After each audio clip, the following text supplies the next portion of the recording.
Hello. How are you? I'm good. How are you? Fantastic. What up, podcast? We got Akeem in the studio with us today. I'm so excited to talk to you. Introduce yourself, yo. My name's Akeem, looking for love, if anybody's asking. At Akeem Grams with a Z, if you want to, Fuck slip with in, me. slip in them Yo. DMs. Whoop, whoop. And if you want to see some funny shit, that's it. Yo, let's talk about funny. I'm So down. you're a comedian. Yes, I am. Okay, let's talk about that. Let's Why? go. How did you get into comedy? I got into comedy, so I'm 27. Okay. I got into comedy, not by accident, but like peer pressure. Oh. Yeah, by peer Shit. pressure. So it was funny because I have a friend named Evangeline Alexopoulos. She's a comedian. Shout out to her. She took something that I said in like just a general conversation, and she went up on stage and she said it, and it killed. What did you took the say? crowd over. It was she asked me to go on like a boat ride. She lives out in Rigo, Okay. and she wanted to go on a boat ride near there, and I said, nah, last time black people listened to white people when it came to going on a boat. It didn't work out the way we wanted to. And she died. And she took that and put it on stage, and it killed. She said, this would sound 10 times funnier. If it came from the source. Yeah. That's And I'm so like, true. I'm not stand-up funny. Like, I'm not, like, go up on stage and make strangers laugh. Like, if you know me, know my personality, I'll be that funny dude in a group. She's like, just do it. So I went up on stage, went up to this bar, and Like, bombed. you didn't, get tickets or anything? You were just like, hey, man, can I go up? Well, they have like an open mic thing at that, Okay, at that open bar mic. regularly. So I just went and I went up on stage, bombed. Nobody was paying attention. People were more upset that I was interrupting their drinking time. And I was like, I did it. I bombed. Fuck off. Leave me alone. And she's like, no, you're going to go up at the Comedy Nest and you're going to do a set. So I did a set and I killed it. Got a standing ovation. And then from there, Shit. I was doing it. And then the switch happened in January of 2018 where I was like, I got paid $200 to perform at Marianopolis, and I was like, I could do this. And then from there, it's just been snowballing into a career. Yo, but you are like actually really funny. You are the I funny guy in the group, you know? But you don't try, and I think that's what makes you funny. It's because you don't try. It's your personality to be funny. Yeah, like, I mean, there's a sense of, like, people think, like, comedy's just going up on stage and telling, like, just talking, but no, there's a lot of prep in it, especially, like, I use a lot of my jokes, like, I reuse a lot of my jokes and stuff like that. So, and it's hard because, like, you're doing the same jokes you done a year ago, and it's like you It's said hard it to, yeah, man. over, and you're starting to lose the appreciation and funny for the jokes. So to keep Yeah. up that, like, the same energy as you did when you first wrote it and how excited you were to, like, a year later. Because it's acting at that point. Exactly. Yeah. So So it's sort of like fake shit. not fake, but like it's just like you gotta just remember that it's a performance. You're doing Yeah. You're performing, and like anything, you need to rehearse the stuff. Like you could sing the same songs over and over and over again and lose the passion, but you need to make the audience believe that this is the first time Yes. you're ever performing it, because then they would enjoy it more. Dude, So, yeah. honestly, being a comedian, I think, is the scariest thing in the world. Even scarier than my fear of being a singer. No. Yes, because you're literally up there and you tell a joke. Right. And that feeling when no one laughs is the worst feeling in the world, I It's think. not. I think it's. I know what's wild is that when that happens, that's louder than like one person laughing, or like, because that's just like Exactly. that silence is. But I mean, it's not that it's scary. It's just Deafening. if I let that fear stop me from telling jokes, then I'm never gonna. There's no point. But I think, and I don't think it's anything more difficult than singing, because I think if you're putting yourself out there live, it's scary. No matter what you're doing, whether you're singing, acting, rapping, whatever, it's scary. But no, but you need to get into singing. You I can know. sing. Just like go some lessons. I know, and but like, cultivate it. I was playing a little bit of piano before, Yeah. and you were there, and I was like, okay. If you want to see some of it, you can follow me on Akeem Akeem. Grams with a Z, and you can see some of it of her singing and playing piano. And see, we're kind of live right now because we just recorded a podcast that's Yeah. going to come out second. And we have our co-host watching us. Shout In out the Brittany in the corner. So it's kind of live. Yeah. But this is not live. Whatever, who cares? We're going to do it and we're going to put it out. And you guys are going to like it. Yeah. You guys are going to enjoy it. Yeah. And we're going to put out little clips on my Instagram, Akeem Grams with a Z. And you guys can watch it there. Yeah, I don't know, man. Comedy, it's just like... It's touchy because it's like, what can you say? What can't you say? Can you really be you? How opinionated can you really be? You know? I think you can be as opinionated. Like for me, like I say what I want because like it all starts with you. Like I'm never gonna write a joke that I would never laugh at myself. It starts with okay, would I laugh at this? Yes. And then from there it just scales. I'm like okay, and then you tweak it according to because you need to make it appealing to other people or to the majority of the people in the crowd. And not everyone's gonna like your joke. Not everyone's gonna like it, right? But I'm not gonna. I have to at the end of the day be like I'm still gonna laugh at this. That's true. In order, because I don't want to. I'm not gonna perform it if it doesn't make me. Fun and like and yeah, exactly. And as regards to content, like how do you plan out your joke? Anything that makes me like I have like you can go through. Yeah, what's your process? I like anything that makes me laugh in a day. You'll write it down. Yeah, absolutely. Oh, that's like a good idea. Like if you go here, like I have my jokes, and then like these are like list of jokes, like just dude. That's paragraphs and paragraphs of writing. And some of the stuff is like I haven't cultivated yet, but it's just like.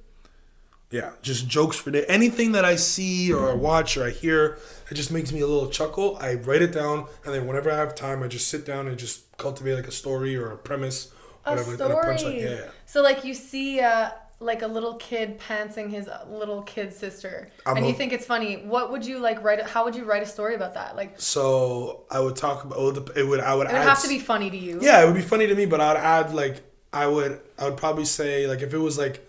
It was like a white kid, like a white family. Like, yo, white kids are crazy. Why? Like white kids don't give a fuck about anything. And I'd be like, I was walking by in this Westmount. I was walking by in Westmount, and this white kid pants the shit out of his sister. Pants the shit out of his sister, not just pants. Like, well, you gotta add something to add emphasis to make it up, because little things like that just add. You'd be surprised. I'd pants the shit out of his sister, right? And he twisted it and made it seem like it was his fault. And I realized when I grow up, I want to be that white kid. Because I want to be that white kid. Because he's fearless. Oh, or like something stupid like that is like you twist it up and you just like, because my whole comedy style is it's observational and then you try to, I like to rationalize a lot of things, but like I like to rationalize things that like I like to rationalize things in a witty way. So before we were talking about one of my jokes, and it's appreciation for women. Yeah, and so you close with this joke. Yeah, it's the closer. So tell us this joke. And one thing I want to talk about is a lot of people are scared to talk about. A lot of comedians are scared to talk about their content as if like, oh, once you hear the joke already, come to the show. Come to the show and you'll see. I'll use all the jokes that I put up on my Instagram and you'll laugh just as hard. But the joke is essentially the premise is I start off with talking about I appreciate everyone for coming out. Thank you guys so much. And I'd say the funny thing about appreciation is you don't really appreciate things until you lose something or somebody. Then I get into a little bit about my grandmother and how I lost her a couple years ago. And that process made me start thinking about things that go underappreciated. And one thing is women. Then I talk about the Me Too movement, how you guys are going through that, and periods. Like those are fucking annoying. And then I switch the segue into getting your dick sucked is a privilege, not a right, to the men. Right? And then I talk about the mechanics of getting your dick sucked. Like, women are cutting off the oxygen to their brain for our pleasure. And I tell anybody who puts my nut over breathing has a special place in my heart, right? Yeah. And then I talk about how I couldn't do it because I was brushing my teeth once and my toothbrush slipped to the back of my throat. I thought I was gonna fucking die, right? And then I say, like, women, I appreciate you for everything you guys do, right? And if anybody feels the need to be appreciated, you can follow me at Akeem Grams with a Z. And if anybody feels like they want to be appreciated, you can come see me after the show. After the show, but for this case, Akeem Grams with a Z. But that's observational. Most really guys, funny. We were talking about it before, don't think about what goes into getting head or getting their dick sucked. It's just like, I'm getting my dick sucked. It's great, but like, when you actually take that cucumber and try it yourself. Think of the logic. Like, think of the mechanics of what goes into it. Cutting. You can't breathe. Did she just say cucumber? Yeah. Banana, whatever. Cucumber, whoosh. Whatever. But yeah, no. So that's the type of jokes that I do. Like, I'm trying to think of another one. I talk about Lion King. Okay. I talk about how we were wrong about Lion King. Oh. Yeah, because I don't think Scar, and this is true, I don't think Scar was the villain. I think he was the victim. The victim? Yeah, I think that if you put the lens through Scar's eyes, you would see like, oh, you know what? Mufasa deserved to die. And this is why I say that. No, because think about it. Mufasa had everything. Mufasa, he was the king shit, literally. King shit. He was the light-skinned lion. Light-skinned. He was the light-skinned lion. Okay. He had Pride Rock. And if you noticed in the movie, how many male lions were there? There was only 2. 3. Well, Scar was one of them. But it was Simba, who was a kid. Ain't nobody trying to mess with a kid. And Mufasa, and it was just all female lions everywhere. Okay. So Mufasa was getting all the butt cheeks. Oh, Where was Scar? I see. Where was Scar? In the basement of a fucking mountain. Yeah, okay. Right? And is he? And but he was a prick. No, but he had he prick. Was a dick. How would you feel if you lived in a basement? Maybe there's a reason he's living in the basement. But let me tell you something. Maybe how would you feel if you lived in the basement of a fucking mountain and your 3 best friends were hyenas? One was an asshole, one was a crackhead, and the last one was Whoopi Goldberg. You attract what you put out in the world. But this is what I'm saying. So Scar was a piece of shit. He attracted those hyenas. He wasn't a piece of shit. He was victim. Like if Mufasa would have said, you know what? So you say that on your show. You talk about that on your show. Like if Mufasa would have just said, come hang out with me. Because you never really see them hanging out. Mufasa's always being condescending to Scar. Right? Yeah. And Scar had to take him out. And then I get it's a little bit extreme to throw your brother off a mountain. Right? It's a little bit extreme. It's fucking extreme. Like I would if I didn't like my sister, I wouldn't kick her off the top bed. Exactly. You just pants the shit out of her. I would I'd pants the shit out of her. That's it. I would. But this is what I'm saying. So it's things like that. Those are the type of observational things that people don't notice, and like I try to put a funny twist and a funny like. It's interesting because you're showing a different side of things that people think about, but in a different light. Yeah, watch the podcast. How much things did we talk about? And I brought a whole different perspective on it, and most people you guys didn't even, oh shit, now I didn't think of that. Yeah, man. So that's what I try to do on stage, and then make people laugh. And that's what I want to get into here. Like, what's an opinion that you have that people are like, whoa, they either really don't vibe with it, they're like, how the fuck do you see that? Or they're like, damn, cool. Or yeah. Well, we talked about it in the other podcast. It was the body count thing. Like, I don't care about a girl's body count because... Body count is like how many times you've had sex with a person? How many times you smashed. I don't care about that because... Yeah, my bad. How many times you've been engaged smashed? In intercourse. Like, I don't know. For the people who didn't go to public school. No, I don't give a fuck about that because, like, it's whatever. Like, you live your best life. Like, I'm not going to judge you off a past you weren't part of. But what's something else? I don't want to say the same things as the old podcast. No, yeah, exactly. What's something else that like something that you're like judged on for like how you view the world, or like some morals you have, or some like I don't know the way you view the world. I think people. I think it's not. I think it's. I can't give one specific example, but I fight for everyone's right to do whatever the fuck they want to do. But nobody thinks that's weird. People don't, because people always argue the counter. Like if you agree with me, then stop arguing. So for example, right? You have people walking around wearing MAGA hats, "Make America Great Again" hats, right? Yeah. Right? The audience. Right? You know what I'm saying? But like but they have every right to do it. And there was a video actually recently of a kid. He's wearing a flag for a cape around his neck, and he's walking around with a MAGA hat on, a red MAGA hat. And this black guy grabbed the cape, ripped it off, snatched his hat, and threw it on the ground and started stepping on it. And people were like, who's wrong in this video? I'm like, the black guy's wrong. 100%. Like, why? I was like, because he assaulted somebody. Right? You may not like what he's wearing. You may not appreciate it. I don't fuck with it either. But it's his right to wear it. And if the cops are called... the black guy's going to jail because you assaulted. You're not going to get arrested for certain. Mind you, it shows your mentality and your logic. Yeah. But and the thing is though, and he has. I'm going to argue with the fact that he has the right to wear what he wants. I may not agree with it, but he has the right, and I would never assault him for that right. No, of course. Right, but a lot of times, people will argue against me on that fact, and it's like, I see that. and it's the same thing you said in the other podcast. You know you're right because you know you're wrong. Yeah. Right. So. You're not gonna if you're gonna argue with me, you can't, because I'm not arguing anything like specific. I'm just saying that's his right. I don't agree with it. I don't like it. I don't think I mean, I'm not gonna say I don't think you should, but like, it's very. I know I wouldn't hang out with a person who's like that, where wears that stuff. But I'm not gonna sit here and say you should not be wearing it. Yeah. It's not something you should be doing. Do whatever the fuck you want. Yeah.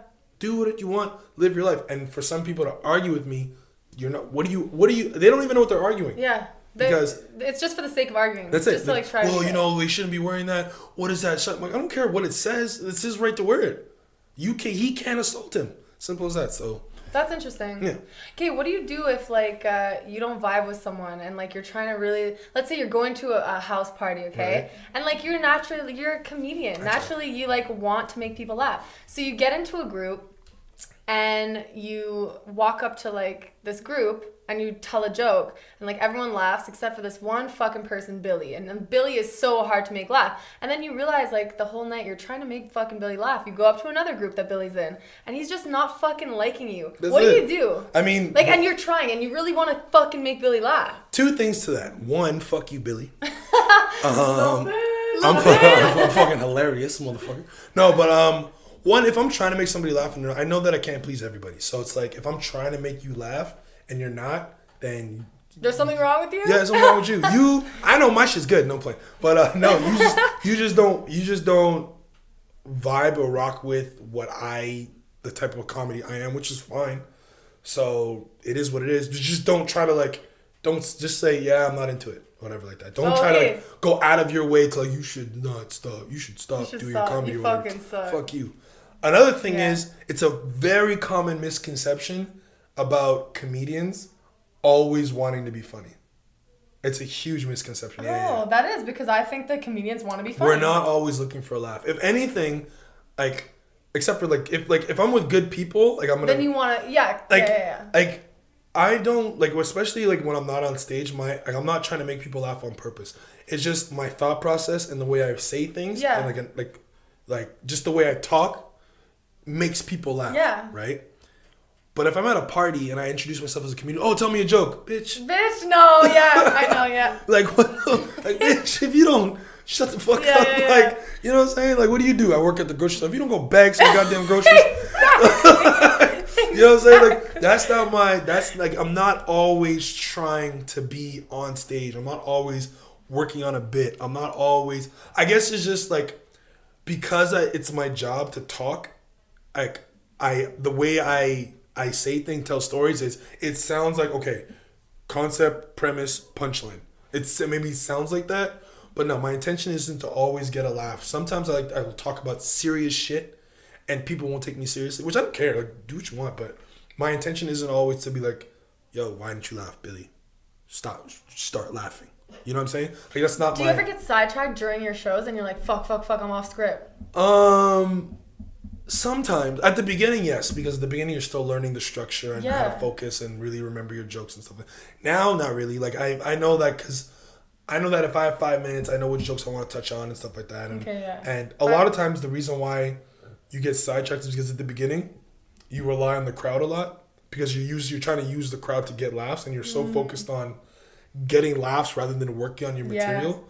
So you would try to use the audience to segue into a joke.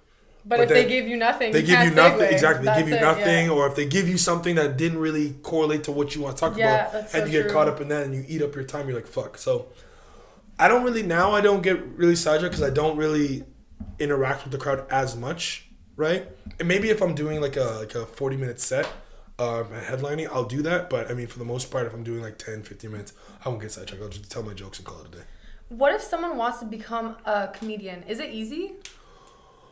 That's a tough question. It depends on the type of person you are. For me, it hasn't been too difficult for me, just because, one, I'm talented. Two, I put myself in positions to be successful, and I use, I capitalize on the business part of it, right?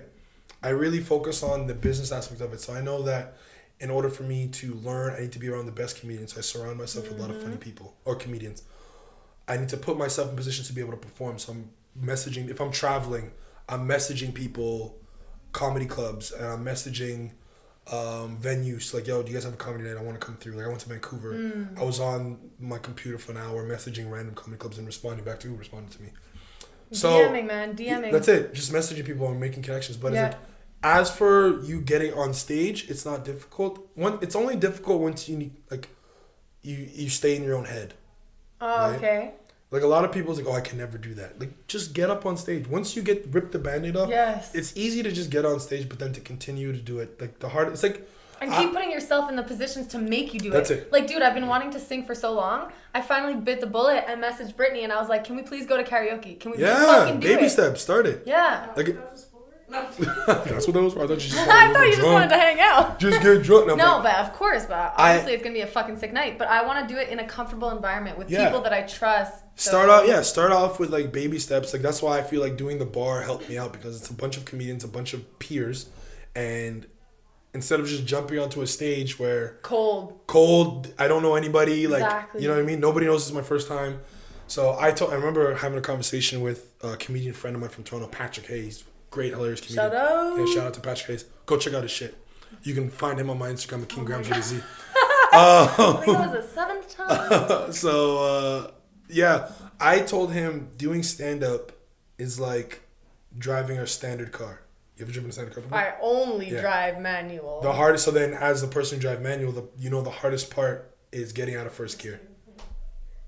And then after that, you're cruising. Dude, it's just all easy, but... Yeah. No, but when you first learned... Oh, yeah, okay. Shifting from 3 to 4, 2 to 3 is easy because you're already moving. So even if you stall a little bit, you're still going to keep moving. Okay, yeah. But once you get out of first gear, you stall, but you stop. Oh, yeah, I see what you mean. Okay, yeah. Oh, I like that analogy. That's it. So it's just about getting into first gear, and getting to first gear in regards to comedy or singing. Getting on stage, getting there, doing it, and then once you get the ball rolling, even if you have rocky shows, that's the stalling part. You keep going, and then you get to highway, you put that bitch in 5th gear, and then you're cruising from there. Do you think though that if, let's say it was my dream to be a comedian, but you're not fucking funny, I'm not funny. Like, seriously, what if I'm not funny, but I want to be a comedian? It's my dream.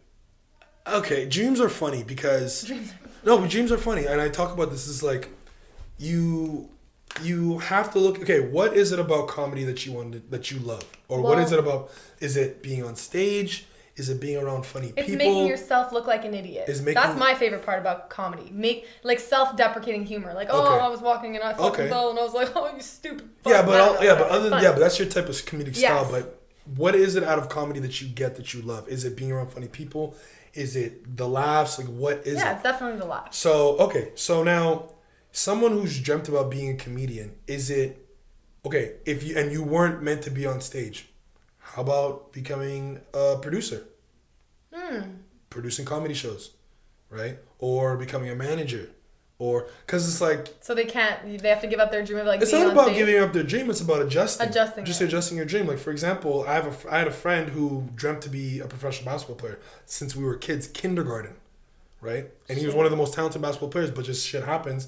He never became a basketball player. Now, what do? Do you just drop basketball forever? Fucking go into accounting? No. Why don't you a coach? Yeah. Pick it up as a passion. Or a passion. Even, why don't you become no, but if you want to get into the level of the NBA, why don't you become a coach? Why don't you become a trainer?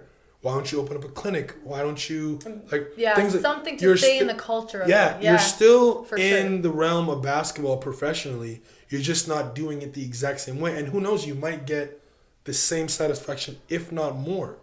Yeah. Right? They say that people who are comedy managers or promoters, they love comedy. They love everything about it. It's just, what the hell? Yo, shut up, Siri. Right?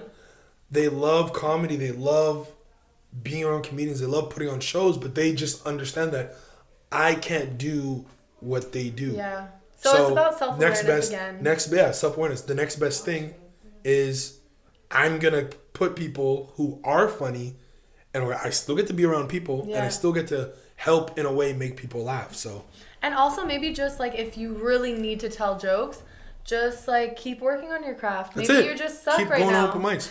No, but like it's true though. Dude, keep open. Practice makes perfect. And at one point, it's like you want to be on the big stage, but do you want to make people laugh at a stadium level? Level, or are going to small comedy clubs where they fit like 100 people, 200 people. Okay, or too. like, do you even like making your mom laugh? Because if you don't even like making your mom laugh, maybe you don't like making people laugh. Exactly. Like for maybe me, you just like the idea of like the fame and like that's the it. light. The idea of the idea being a comedian. of. So that's it. I love making people laugh at all levels, whether it's me and my mom having a conversation or I'm performing at a comedy club for 250 people. Yeah. So it's all the same. I get the same high. Hi, how does it feel? It feels great. What's the best part about being on stage? Like what's do you feel like this like complete like It's the control. tingle? It's the control. The control of the vibe of the room? Comedy performing live is one of the only times in this world you'll ever one person will ever have control over a group of people. So for example, I'm on stage. I have 300 people watching me. They're lingering. They're sitting at the edge of the seat for every single word that I'm saying. And they're laughing at every point that I want to laugh. That's control. I'm controlling 300 people. And what is your need for control? It's not about need control. I'm just interested. It's a funny concept to think that, wow, I literally have like the power, the puppeteer over 300 people. When I want to pull your strings. Yeah, sadness. I'm gonna make you laugh. Exactly. Now that's power. It's power. Huge, and you do it, and you can only do that live. Like movies, okay, great, but like you never know how a movie's gonna be perceived, and a lot of editing plays into that. So it's like you could have done something in a movie live that got cut out and never get cut out in a movie. So anything live, I feel like if I have people hindering, it's great, and it's just. It's weird to think that I have this power. It's weird to think that I just like have the power to like control people in forms of laughter. But you know what? What's really fucked up is that it's not just a room. It's one-on-one conversations and it's like family dinners. Mm-hmm. I remember being at a family dinner once, just this past year actually, Christmas, and my mood was so negatively affected because I kept like being bashed at. Mm-hmm. And I was like, you know what? I'm going to shut off because I'm done. I don't want to take this shit anymore. So I shut off. And it was the first time in my life that I realized, oh my God, my personality has the power to change an entire atmosphere in a room. Because I was like my happy self. I kept getting, oh, your hair looks, it looks nice today. Oh, because you washed it. Like a bunch of like jabs. I was like, I'm done. Because you're and then I shut up. The whole night went to shit. I ruined Christmas because I shut up. No, like seriously. Christmas. So if I would have just been like, you know what? Oh, whatever. I'll take it, and then I keep going. Right. The vibe would have stayed. But I shut up, so I changed the whole room. So it just goes to show that like you have the power. It doesn't matter if you're on stage. It's even in a conversation. That's because you're an A-type personality. I'm anybody who puts themselves out there is an A-type personality. A lot of times you're in a room and you won't even realize it. Like there have been times where like I remember I grew up going to church, right? And, yeah, me too. Yeah, good. Sunday school. Yeah, right? So I grew up going to church and it got to the point where like my mom wasn't bringing me. I was deciding whether or not I wanted to go to church or not, right? And there would be times where I get called and like, my group of friends that grew up in church, I would get called by like the older generation. They were like, yo, Akeem, are you coming to church? And I'm like, I don't know yet. I haven't decided. Like, oh, well, it'd be nice to see you, da-da-da. I'm calling all the youth. And then we'd have a group chat and I'd message them like, hey, did this such and such call you guys? No. I'm like, so why the hell is he saying he called everybody? And my mom finally explained it to me like a year ago, saying he only had to make one phone call because he knew that if you showed up, everybody else would show up. I'm like, that's not true. I was like, Akeem, how many times have you been asked if you're going to church and then you say yes and then everybody says they're coming and then you say no and then nobody comes? I was like, holy shit, eh? Huh. So it's the same thing for you. Power. And it's the same thing. Power of a personality. And I realize, and I see it, like if I'm quiet, I'm not really talking. Same. Conversation's not going. And if I'm sparking a conversation, yes, it multiplies. Yeah. So it's the same. So it's A-type personality. That's crazy. We out here. What? We out here. Like we out here. We out here. This is why you need to sing. Yeah. I know. This is why you need to sing. But I see, and for me, like, the whole idea that I have with singing goes against everything that I bring to my real life. I make excuses for why I don't do it. I fear it. I get in my head about it. I care what people think about it. Right. Like everything that I really don't care about in real life, singing, it's like the worst thing for me. It's because you care about singing so much. It's because I care about it so much. Yeah. And you want it to be perfect. I want it to be perfect. Yeah, perfection is the enemy. Yeah. Like, why can't I just do it? Why can't I just do it? Just sing. Sing now. Sing something now. Oh, say. I don't know. Why the Actually, sings the American one of all one. No, but just put it out there. Just like start off, like I said, go to karaoke with Brent and then she's a beatbox. Yeah. Go to karaoke and then like let it scale from there, and then just like or start hanging out with singers. Yeah, that's what I gotta do. Start hanging out with people who sing and like people who produce music. Sing. I like to try. Okay, like your shower head's impressed. That's it. Like. Yeah, I know. I know. It's interesting. But like, yeah, so being on stage, do you ever get those like frights, like those stage fright? I get anxious. Like I want to. Like I get anxious. I feel like the pre-show is the worst. Why? What do you mean? Like the pre-show is worse than the actual nerves you get by being on stage. Like the 5 minutes before. I don't get nerves being on stage. My nerves come from because I want to be on stage so bad. Okay. Like I get anxious. Like I remember being at Just for Laughs last year and I'm watching a show. And the mic was just there by itself. Yes. Room full of people. I have that. I'm like, can I please get on? Yes, I have that. I have that. Tell jokes. Dude, I was in Cancun and this guy, he was singing for like our tiny like resort place. Right. And he was like, okay guys, I'm going to take a break. So then the mic was just there. It was his stuff. And I was like, I want to go up. I was like, please, can I just go? So you're there just like, stop. Yeah, I get that. Stop. But it's that anxiousness that I want to perform so bad. So I never get nervous of, am I gonna do bad? Am I gonna like? I just as soon as I grabbed the mic and I said, "Hey everyone, how y'all doing?" Nerves go away. And I never drink before a show ever. Oh really? I think I've done it twice. I got drunk one time because I was just drinking, and before I wasn't supposed to be on, but like he asked me, he's like, "Yo, somebody dropped out, and can you go on?" I was like, "I'm kind of fucked up," and they're like, "Yeah," and I still did well, but like I was sloppy. My jokes weren't like my jokes were hitting, but I was very sloppy. I wasn't professional. Yeah. Like it was just a mess, and I didn't feel good after the performance. Yeah. A lot of people say, "Yo, you were really funny." I was like, something like that. And then I took one shot once with my friend because she's like, "Yo, you have to have a shot before you go on stage," and it was a game show, concept that they do here called what's it called? I know that my boy Andrew and Jacob run it, and it's called. Crowd off. So essentially the premise is that you have a comedian and you're going up against the crowd. The crowd has to heckle you. They get points for heckling. Okay. So I didn't really go up there with any material in mind. I went there with one joke expecting to get heckled. So I said, my job is to talk shit. Get heckled. Yeah, so I'm just going to have a shot. I don't care. And then nobody heckled me. You. So I just kind of roasted everybody in a row. I roasted everybody in a row. Oh, and then, but so that's the only time I ever drank before a show. But when I have like a performance, whether it be at the Nest or if I'm getting paid to perform, I don't drink ever. I'll drink after. Yeah, that makes sense. Like 2 weeks ago, you're working. Yeah, it's work. I had two shows back to back, and they're like, "Yo, you want a shot?" I was like, "No, I'm good." And they're like, "You have 2 shows." I was like, "I'm good. I'll drink after the show." I was like, "But you're gonna be down like at 11." I was like. That's good. Is the bargain we close at 11? Yeah. Like the fuck? I'll have a drink at 11. What do you want me to do? And that's what I did. Damn. So you have like natural confidence. Yeah. So like you gotta be confident in this world or else you're gonna get stepped on. And I'd rather step on than be stepped on. I like that. Yeah. Because there are only 2 options. That's it. The lion or be eaten. That's it. And I the lion. I got a lion tattoo right there. I'm kinda dark. He's at the right place, right? Yo. But the thing is, though, it's about, like, I would never step on someone who can't defend themselves or anything. Again, I hate bullying. Well, what would you say then to someone who's lacking a little bit of confidence? Get it. How? Just do it. How, dude? Just do it. It's so easy to say, just do it, but how? No, it's not. I remember, fucking even a year ago, being so affected by every person being pulled this way. Shit, I need to change this about myself. This person doesn't like this. And where was the switch? For you. The switch was fucking getting out of depression. I was depressed as fuck. And what got you out of that? Working. For me, it was like just don't care about the opinions. But when did you? When I started focusing on what I wanted for my legacy. So what do I want to leave behind? So it was like shut off the noise and just get to work. So you decided that. I decided just get to work. How easy was it to make that decision?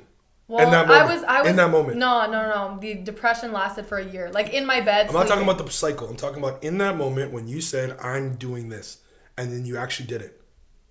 Really hard. Was it? I'm not gonna say it was easy. From when you decided I'm gonna do this.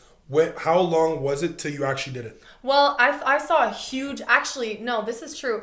I was like in a huge depression all of 2018. It was a horrible year for me. I used the fucking shifts 2019 as an excuse to change my life. It was the first time where I was like, New Year's, new me. Like, actually though, I was like, fuck doing my old YouTube skits because I was putting one video out a week and it was forced, and I was like, I don't know. You do put out a lot of content. But no. But I was putting shit on YouTube once a week because I had to. Then in January, I was like, no, do what you want to fucking do. I was putting out 3 podcasts a day because I was doing what I wanted. So let me ask you a question. So from the time you said in January, I'm going to put out more content. It was a switch. How long after that decision in your mind did you start putting out more content? That day. See how easy that's not hard. But it happened after a year of battling myself. But the thing is though, that's not convincing yourself. So that's you battling isn't convincing yourself. The switch was you said you're gonna do something. 2019 can't be the same. 2019 can't be the same. Whatever got you to that made that decision easy. Because it would be one thing if you said in 2017 that, I'm gonna put out more content. And then you only started putting out more content in 2019. Then that's difficult. Yeah. But as soon as you said you made up in your mind, I'm gonna do this, and then do it the same day, that's easy. Life is not hard. Yeah. It's people get in their minds and would like to think life is difficult, but it's not. It's literally about I want to perform. Okay, I'm going to perform. Do it. Yeah. I want to learn how to draw. Okay, I'm going to learn how to draw. Now, mind you, you could do something and then realize, this isn't for me, and then change your mind. But you still decided to do it. Yeah. It's not hard. It's one foot before the other. You just go, you do it. So to the people out there that want to perform or want to do anything in life, want confidence, yeah. Just do like the confidence is put out what out what you would like. Put out what you would like. So that'll keep you confident because you know you're not spitting shit. Yeah, you're not spitting stuff. Put out something where you could look at it and laugh. Yeah. Put out a song that you could listen to and you would enjoy. Put out content that you would want to see other people, that you would want to see yourself. That if you weren't you and you stumbled upon it, you could be like, oh shit, I messed with this. Because that's where, like, again, it starts, every joke I write starts with, would I laugh at it? Would I laugh at it? Yeah. Every song, would I listen to it? Do I resonate with it? Everything. And then the people that gravitate towards it will gravitate towards it. And the people that don't, won't. So it's about, the confidence is just putting something out, and then from there you'll see how it is, and then the whole marketing and shit comes into play. So what about money then? How are you making your money? Telling jokes and doing a lot of extra work, which you're allergic to. I fucking hate extra work, dude. It's the easiest money. But yeah, but you're getting paid $28 an hour, but still, Don't it's really put my business out like that. Girl. Oh, yo, Actra, the rates are on the site. They don't know that. Who's watching your shit that knows all that? Actors. Listen, a lot of actors. Listen, I don't know what my paychecks are gonna look like. Right? But if you want to go on a date and find out, you can follow me on Akeem. But no, like, so that's how I'm pretty much living. But it's about downsizing. So I was living downtown, working at a sales job. Downsizing, yeah. So, plus, you're also a huge Gary Vee fan. Yeah. Gary Vee. Hey, Gary Vee. If this ever gets to you, I'm down to come work in New York for free. Dude, same. For free. Reach out to him. I'll tag him in this. DM. I'll tag him in this. Tag him in it. Bro, I have DM. You think I'm playing? Ain't no joke. Okay, did he answer? No. Fuck. But he usually does, but he gets a lot. I'm always on his lives and trying to like request to get in, but it never works out. But either way, we'll come work and intern for free. I'm just trying to get to New York. And I might need like a sponsor. Don't ask him for shit. He's gonna shut you off so quick. No, but I might need just a sponsor. Like, if it's nothing to sponsor, it's a business expense. Yeah, that's true. It's a business, and I'm coming to work for free. I don't need a place to live. I just come an opportunity, intern for free, and whatever you need, I'll do it. Do it. And stuff like that. Do it, dude. But what were we talking about? Fuck, man. What were we talking about? We get on these tangents. This is okay. This has been a very. I've been here since. Yeah, but we're putting out the other podcast second. So they'll see that later. Yeah. So basically, just money. Yeah, money. Right. And so you make enough money to sustain your lifestyle as an artist? Yeah, because I downsized. I changed my life. I had to change my lifestyle. So I went from living downtown, in a 3.5 with roommates. And then I could have, once we left that apartment, I could have found my own place. But I said, no, I'm going to save more money by living at home with my mom, sharing food and everything. And even then, I'm still borrowing money like crazy. Right? Shit. My mom's helping me out a lot. That's traveling. amazing. Yeah, my Dude, mom. imagine the feeling you'll have when you can pay her back. Oh, absolutely. I already told my mom. Me and my mom got into an argument, a hypothetical argument the other day. About, well, it was about Mom, hypothetics. let's just try to argue first. No, come on, I said it wrong. Hypothetical argument. No, we got into it because I said, listen, when I start making money, are you going to retire? She's like, no. I was like, why? I want my mom to retire as soon as I start making money. She doesn't like what she does? No, she loves what she does. So why fuck should we? Because I don't. Because in my head, it's like why would like you must want to do something else. Because it's a 9 to 5. Oh, but I need to understand that some people love their 9 to 5. Exactly. And my mom works 2 jobs. Hard to fathom. And she loves it. And I said, you can go to Cuba. You can go to you can go to Bora Bora. Whatever you want. It's on me. And you 9 to 5. Like, I probably work like 3 times a week. I was like, Brittany just said she loves her 9 to 5, and that's amazing. That's good. Yo, come. Yeah, go. 2 seconds. I don't love my 9 to 5 now, but when I start working in the hospital, actually instead of stage, I'm gonna love it. Yeah. So she's doing. You're in a career. Do you want to come sit? No, I'm gonna sit on the floor. Okay, so basically, she's studying in something that she knows she wants to do later on. So she knows that this is a means to an end and a good end. Some people have really exciting jobs. Like for me, my excitement is seeing like a sick X-ray or somebody that's really sick get cured or like all the crazy things that happen in the hospital. But for you guys, it's being on stage. Yeah. Performing. And I would love to be on stage, but I also love that's all I wanted to say. I just had to put my 2 cents in because I'm not going to be quiet for more than an hour. No, but but that's great and everything like that. But I need to understand that. But I just know that when I blow up, all the people that are helping me now, I'm definitely can I just say, thank you so much for saying when I blow up. I've never heard someone say that. I feel like I'm the only person who really believes I'm going to make it. No. That's amazing to see someone actually believe they're going to make it. Yeah. We both know it. It's just a matter of when. Yeah. That's amazing. I always tell people, people always talk in ifs. If this happens, no, I say like when I make it, these podcasts are going to go from like 48 views to like 1 million plus. Easy. Viral every video. But I always used to tell people, I was like, when people used to ask me to do something, and I already know I already know that I was going to do it anyways. I'm like, it's already done. It just needs to get did. Yes.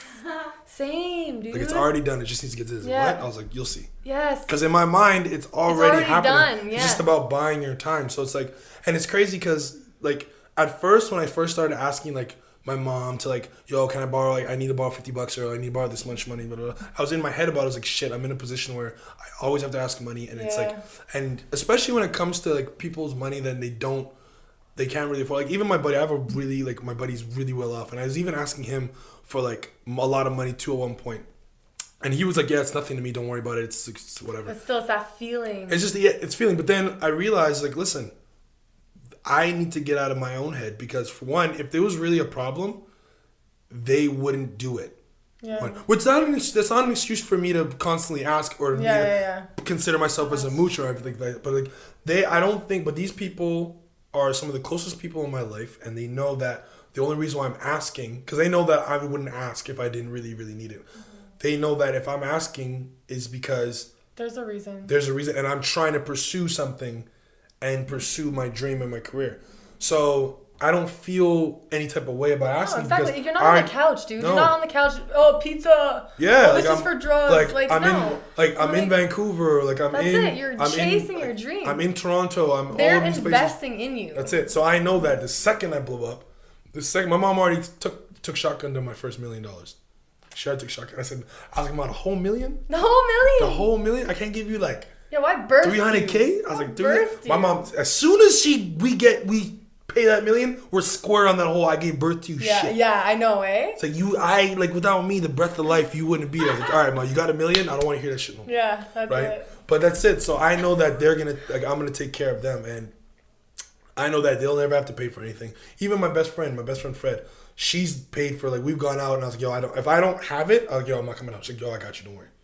I just want you to be out. We'll go to warehouse. It's nothing. $5. You can get chicken wings for $5. I got you. Don't worry. Mm-hmm. She's already like, yo, you're paying for everything when you got money. You're paying for every single thing, and it's crazy because I appreciate realism like that more than, because I was actually watching this thing that LeBron James does. Okay. He has this podcast that he calls The Shop. So it's a bunch of guys having a conversation in a barbershop. And they're actually talking about how do you feel about people in your past trying to claim you or claim money like you owe them, or you owe them or some shit. So for example, Meek Mill talks about he doesn't give nobody no money.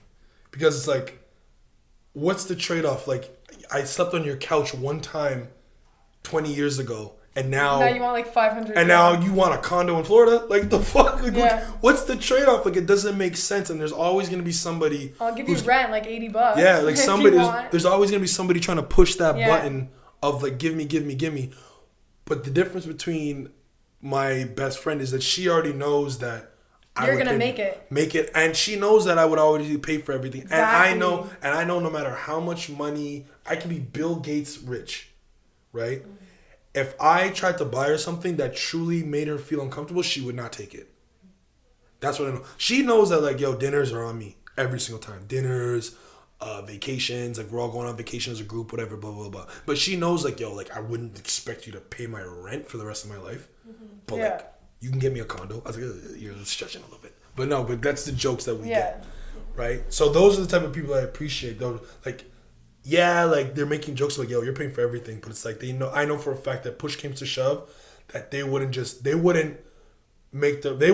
have me pay for their lifestyle, which is great. So that's why. And it's good because you're surrounded by a good circle. Yeah, absolutely. Like, I have friends and some family members that get shit for me. Do you think that you could pursue an artistic career without that circle? The circle that I have now? Yeah. No. Why? You need a team. You need? You need a team.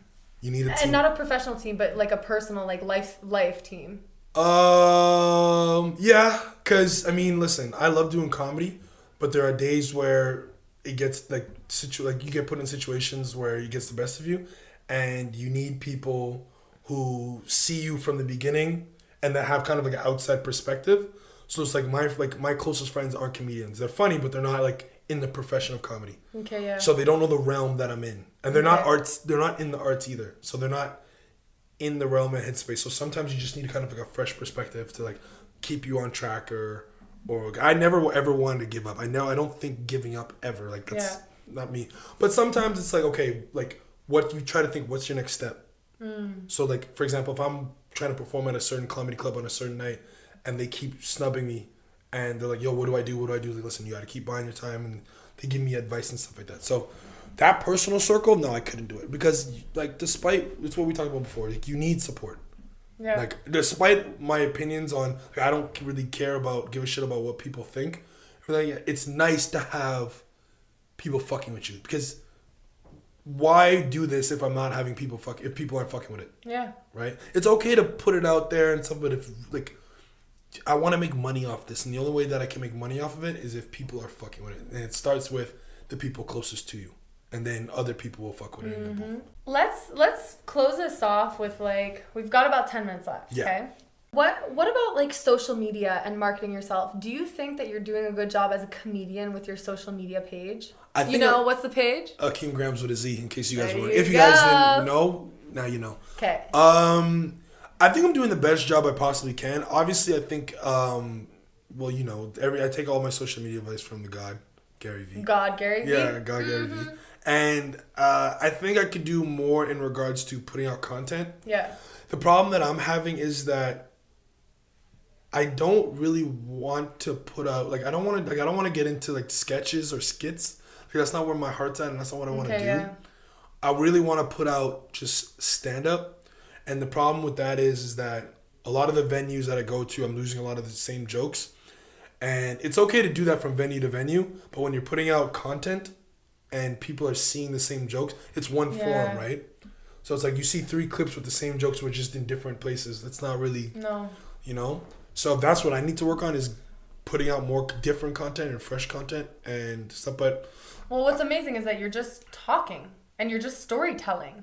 So you could just storytell in different places with different backgrounds. Yeah, but I mean, jokes aren't like music. Like, you can't do the same. You can do the same song over and over again, and people will fucking love it. Like there are people, that are singing songs from like the 60s. No, but I just mean you write like fucking 40 jokes, and then you post 40 different posts. Yeah, but I have to record them. I have to get them on camera and stuff like that. And you don't have a camera? I do. I use my phone. I use my cell phone. Oh, yeah. It's to get on stage and do and sometimes. Oh no, I'm just talking about like face up, like right. Nah, see, no? I want to get the performance up. I don't want to just put out all my content. I want to get the whole performance and the essence of what I actually do, and not just me talking. Like I did a post where I did like the commentary, which I think I'm gonna do more of that, like with the white girl getting bit by a shark. Yeah. If you haven't seen it, go check it out. A white girl gets bit by a shark. Yeah, she's and playing. Akeem's like, yo, typical fucking white. You're playing girl. in the fucking ocean, and you wonder why you get bit by a shark. Yeah. No. And if you haven't seen the clip, Akeem Grams with a Z, you can check it out there. But like the thing is, for me, is I'm like, dude, you have an infinite amount of knowledge in your brain. Why wait for the perfect circumstances, the perfect stage, the perfect shit to put out shit? Like you have a brain and you can just write it and then record it and boom. Yeah, I know, but it's just like it's a difference because I want to get I want to get the performance. And we talked about things being perfect. I don't care if it's a wobbly video or whatever like that. I want to get, because my whole thing is I want people to see what it is I do. Now, I don't sit there with my camera on my phone and tell jokes like that. Why? That's the world we live in. Because that's not stand-up. But it is, though. No, it's not stand-up. It's not stand-up comedy. Stand-up comedy is me in a comedy club, group of people talking and telling jokes on stage. That's what I want people to see. Like I don't like, and that falls into the internet comedy, and I don't want to do the internet comedy. I want to really keep true to the essence. I don't even want to act, really. Yeah. Like, I just do it because it's good money. I think that, though, like, that's where our world is going. All on the internet. And if you have a talent, you can't not put it out there because you want it a certain way. I'm not putting it out there. I'm just, there's still an art form to stand up, and I will use my platform with Instagram to promote my stand up. For example, years ago, like maybe not even that far, like 20, 30 years ago, comedians had to, in order to get their name out there, had to drive to different cities and perform at comedy clubs. And your exposure was limited to however many people the venue holds. For me, I can do a 5-minute set, get about 3 jokes in there, break it up, put it online, and pay $12 to get this shit sent all across Canada and in the States. Yeah. Which is great. But again, it's about the content that I want to post is not just me talking about jokes, right? It's me doing the art craft, doing what I love, getting the whole stage presence and performance, stuff like that. And I'll use the platform as a tool to launch it out. But in regards to the actual content, the things that I want people to see, that's what I want people to see. So I just need to record myself more and more and more and more and more. And perform more and more and more and more. Different stuff, and then boom, once it nice, you have a vision. You have a vision for sure. It. So it's great. And when are you gonna sing? That's a very, very good question. Karaoke. What is it? Tam Tams? Well, Pam Pams? we're gonna because Pam Pams or whatever, Tam Tams, you do it like in a separate room. True, you have to perform. I want to do it in front of people. Yeah. You know what I'm saying? That's it. You go karaoke, you sing. Dude. Get it out there. You can start recording, making your own stuff here. Yeah, for sure. But you gave me a fucking sick idea to rent out this studio. You can let her think about it. Yo, people, if you want to come like do something at the studio, I have a white backdrop that I'll like cover this with. Perform. I don't know. And I'll do like $75 an hour, and you can use whatever the fuck you want. Think about it. If you get 10 people a month, that's your rent. Essentially. That's my rent, dude. That's sick. I'm doing that. I'm renting it out. Good ideas. Only type of ideas I have are good ones. All right, I want to ask you a question. Okay. So. I'm excited. I love questions. So, what is one thing about the human race that you fucking hate? The human race? Yeah. Oh God, fuck. What did you say? There's a lot. No, but the worst thing about the human race, the worst thing. Oh my God. One thing about the human race? I'm thinking too. I'm like, fuck, I don't even have an answer. There's so much. There's so much. I'm struggling trying to find one. Wow. At first I thought the pinky toe is the most useless toe in the fucking world. Oh, that's really fluffy. I was going deep, man. But this is what I'm trying. That's where my mind goes. Like the first thing. The pinky toe gives us balance, dude. What are you talking about? Nah, if you ever watch Phil of the Future, they cut that shit off like. They cut that shit off afterwards. It's useless. Fuck. What is? I don't know. The worst thing about the human race. I don't know. What I don't know. Is there something bad about the human race? I don't know. What's bad? I'm human. I like myself. Yeah, I think it's just it could be. Because the competition. I think it's the best and worst thing in the human race. The best and worst equally. Like I am so competitive, but at the same time, it can be your downfall. Why? How? Power. Yeah, but that's not that's human. it. Yeah, but see, that's not a human race thing. It is. That's like a trait. Yeah, but not everybody has that trait. When you said human race, I thought something that everybody does. Competitiveness, or like. Yeah. How is it bad? How's competitiveness bad? Like wanting to get yours and take it away from someone else because for fear of like them getting in before you, like competition, you know. But then at the same time, like let's get better together, let's compete. Yeah. See, I was like, that's how I look at. Yeah, exactly. I grew up competing and I grew up in a form of competition, and I never like the way I always looked at it like this is like, especially, and I take that aspect of comedy, and with comedy. My competition aspect is I know if I want to line up with like 5 people, I'm trying to be the funniest. I want people to leave saying, Akeem, you were the best one on stage. But that's not to say that there's a statute of limitations on how many comedians can make it. Yeah. That's not. I'm not saying I want to be funnier than you and then I want to be successful than you. No, we all should eat. Yeah. I get a high when I see people doing their thing. Like my boy, too, shout out to Michelle Furtado, Vance Michelle, who else got it? John Ciocone. I don't know. You're a hairdresser. I love you, John. And I think that was it. Oh, and my boy Hassan, right? They all got on to CBC's Comedy Next competition. Oh my god! They submitted themselves. We all submitted our videos, and they got on. I didn't, but I told them before they got the email. Wow. Because I was on that show. I was like, yo, did I get it? And like, how does that make you feel? You don't feel like, fuck. No, bro. I was excited as shit. Because their win is my win. Dude. Because like, I support my friends because exactly. I've been wanting to get on Big Brother for my whole life. Right. Okay, no, for like 2 solid years. Anyways, and then co-host Brittany was like, please don't be mad, but I want to go on Big Brother. My instant reaction was like, oh my god, I get to watch a friend on Big Brother. I was like, if she gets on, that like I can like. And you live vicariously through them. Yes. And it's dope. And then yes. And if anything, and for me, like these guys got on the festival and, well, not in the festival, it's the competition still going on, but. They're in the next round. They're like an extension of you. Yeah, and it's now like you get to like feed off of them. And honestly, it's even better because if they make it and on the festival and then they start getting booked for shows and they're looking for openers, that's what I'm saying. I got so you're telling me, Brittany gets onto Big Brother. I go to all the cast things because she brings me. I get to meet all the cast. Like, I ain't gotta do no work. Yeah, I ain't gotta do no work. Think about this shit. My boy's going to Halifax. So he getting put on, and then like he's like, oh, Akeem, I'm going on tour. I need you for a tour. Bet. And I'm opening up for him, and I ain't gotta do no work. Think about that shit. That's just amazing. So the worst thing about the human race is actually also the best thing.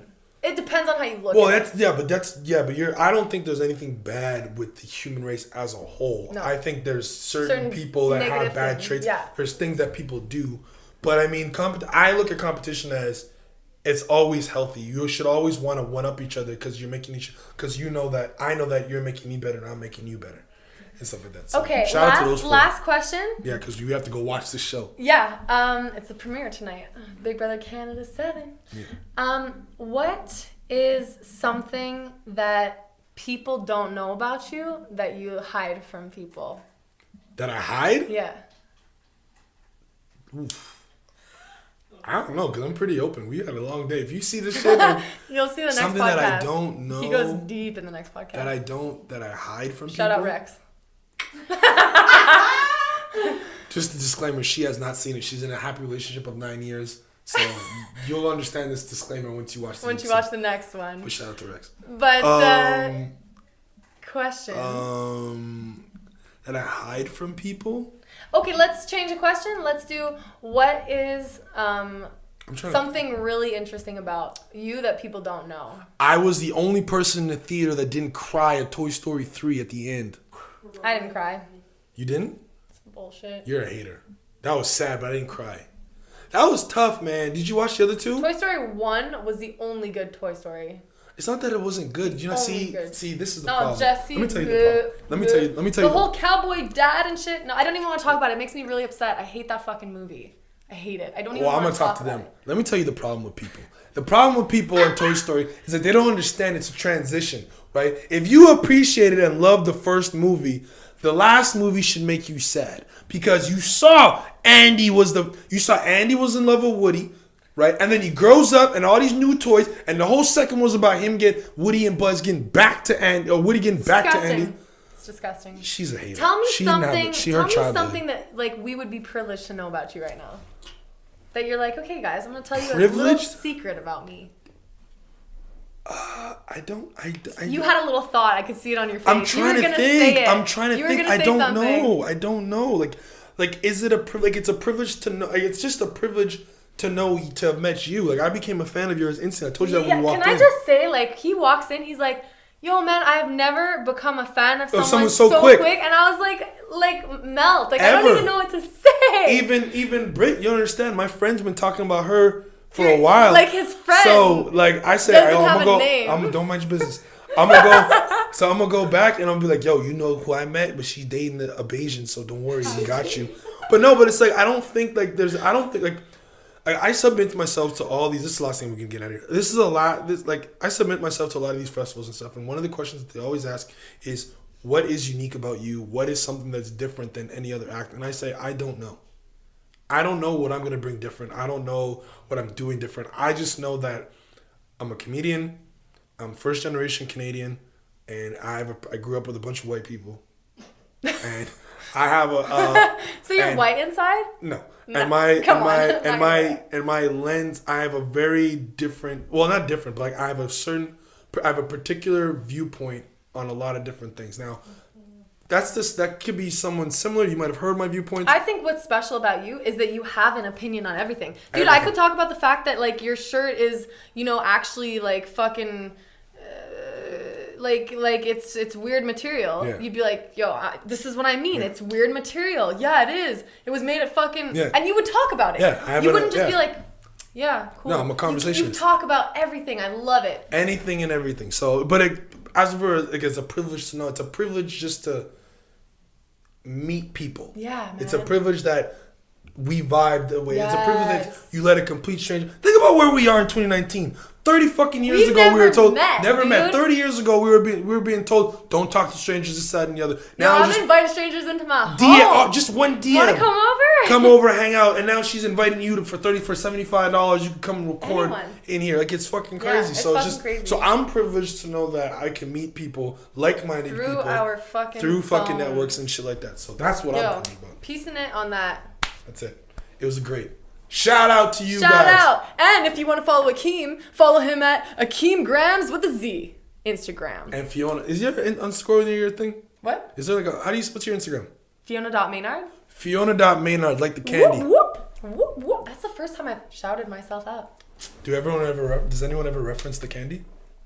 Yes. But it's better than the Shrek. I'm not even getting into that. No! They gotta reference Shameless. Yeah, they do. Believe me, everything. Oh, Fiona Apple. I thought that was done. Peace!